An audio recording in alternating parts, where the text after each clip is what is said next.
Now students, today we discussed N plus L law according to Bohr Bury's law.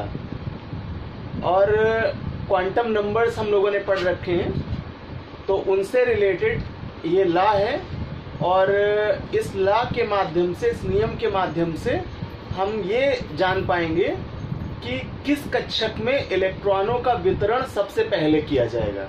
अर्थात जब हम configuration करते हैं कंपाउंड्स के दिए गए एलिमेंट्स के लिए प्रॉपरली, सपोज दैट सोडियम के लिए करते हैं 1s2, 2s2, 2p6 and 3s1।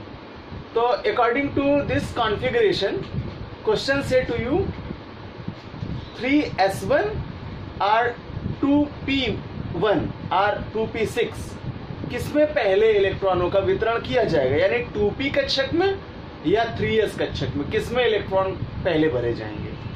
तो इंटरेस्टिंग लॉ है। इसके 3 पॉइंट्स हैं जिनको मैं एक एक करके आपको क्लियर कराता हूं। N plus L law according to Bohr Bury, first concept, first point से टू यू, कक्षकों जिनमें N plus L का मान न्यूनतम है वह पहले भरा जाएगा। अभी मैंने कहा 2 कक्षक सपोज दैट दिए हो कंपैरिजन में, और पूछे कि इनमें से किसमें इलेक्ट्रॉन पहले भरे जाएंगे। तो फर्स्ट पॉइंट कह रहा है आपसे कि उन दोनों कक्षकों के लिए जिस कक्षक का N plus L value lowest होगा सबसे पहले वही भरा जाएगा। एक बार फिर आपको क्लियर करूं, in given orbitals the value of N plus L is lowest, then this orbital fulfilled by the electrons first. For example, suppose that question say to you 3p and 3d orbitals में से इलेक्ट्रॉनों का वितरण किस orbital में सबसे पहले किया जाएगा।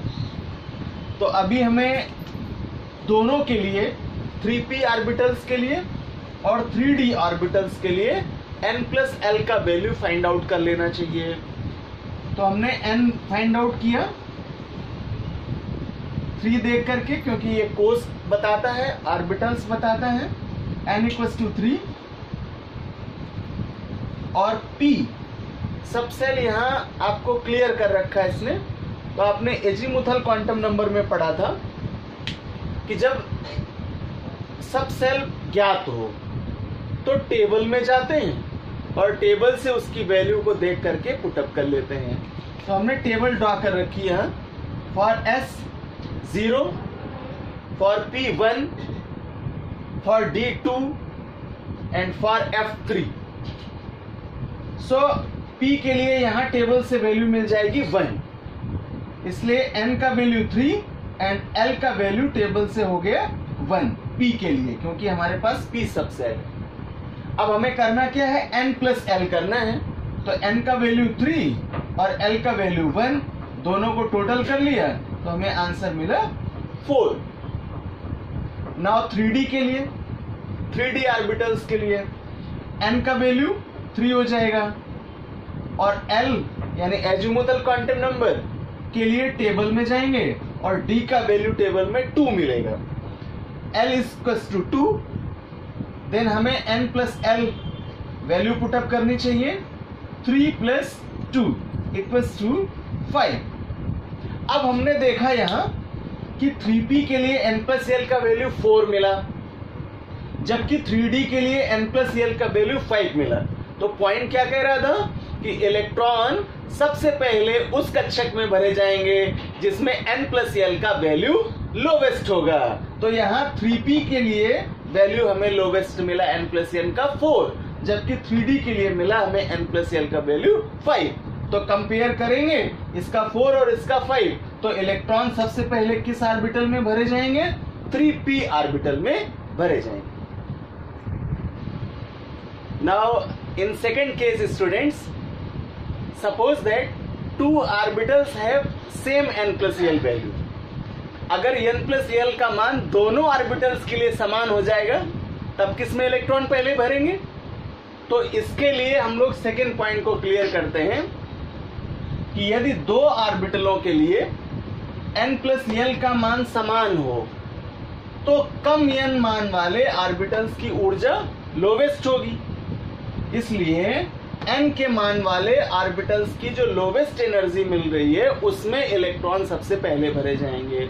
सॉर्ट आउट करें इस पॉइंट को, तो अगर n प्लस l का वैल्यू हमने फाइंड आउट किया और दोनों का वैल्यू सेम मिला, तो जिस ऑर्बिटल्स के लिए n का वैल्यू यानी मुख्य क्वांटम संख्या का मान लोवेस्ट होगा उसका ऑर्बिटल सबसे पहले इलेक्ट्रॉनों से भरा जाएगा। आइए एक एग्जांपल के माध्यम से इसको क्लियर करते हैं। सपोज दैट क्वेश्चन से to you 4s orbital and 3p orbital, इन दोनों का कंपेयर करना है और पूछना किसमें पहले इलेक्ट्रॉन भरे जाएंगे। तो 4s और 3p के लिए n प्लस l का वैल्यू फाइंड आउट करते हैं। n equals to 4, then s find out करने के लिए टेबल में जाएंगे बिकॉज सब सेल इज गिवन, और जब नहीं दिया होगा तो फार्मूला लगाते थे क्वांटम नंबर्स के लिए 0 माइनस 0 से n माइनस 1 का, अर्थात जितने कोस के अंडर में उतने उपकोस।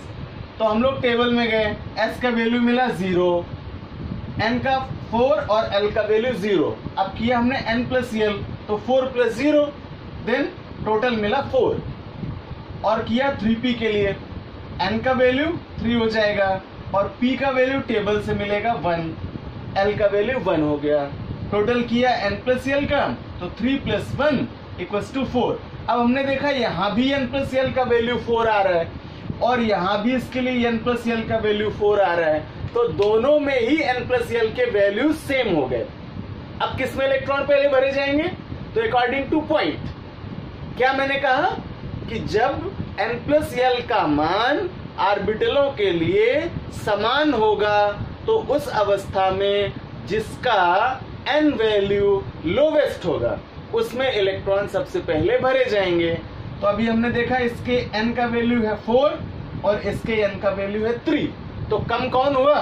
3 वाला, n इक्वल्स टू 3, यानी सबसे पहले इलेक्ट्रॉन किस में भरे जाएंगे? 3p ऑर्बिटल्स में भरे जाएंगे। Now second example students, suppose that question कह रहा है आपसे कि 3d और 4p ऑर्बिटल्स में से सबसे पहले इलेक्ट्रॉन किस ऑर्बिटल्स में फिल किए जाएंगे। तो हमने n प्लस l रूल का सेकेंड पॉइंट फॉलो किया और देखा कि n equals to 3, then l d के लिए देखेंगे टेबल में तो 2 मिलेगा क्योंकि सब सेल गिवन है, तो l equals to 2। Value put up की फार्मूले पर n प्लस l, तो n का वैल्यू 3, l के लिए 2, टोटल किया तो 5 आया। Then here n equals to 4 and l का वैल्यू p सब सेल को देख करके टेबल से 1 डिनोट करेंगे, then l equals to 1। Formula use करेंगे n plus l, value put up किया 4 प्लस 1 इक्वल्स टू 5। अब हमने देखा यहाँ कि इसके लिए भी यानी 3d के लिए भी वैल्यू n प्लस l का 5 मिला और 4p के लिए भी n प्लस l का वैल्यू 5 मिला, तो दोनों ऑर्बिटल्स के लिए n प्लस l का वैल्यू सेम आया। अब क्या करें, किसमें इलेक्ट्रॉन पहले भरें? तो इलेक्ट्रॉन उसमें पहले भरेंगे जिसके लिए n का वैल्यू लोवेस्ट होगा। तो हमने देखा यहाँ n का वैल्यू कितना है? 3 है इसके लिए, जबकि यहाँ n का वैल्यू 4 था, तो लोवेस्ट कौन है? 3 वाला, इसलिए इलेक्ट्रॉन पहले किस में भरे जाएंगे? 3d ऑर्बिटल्स में भरे जाएंगे।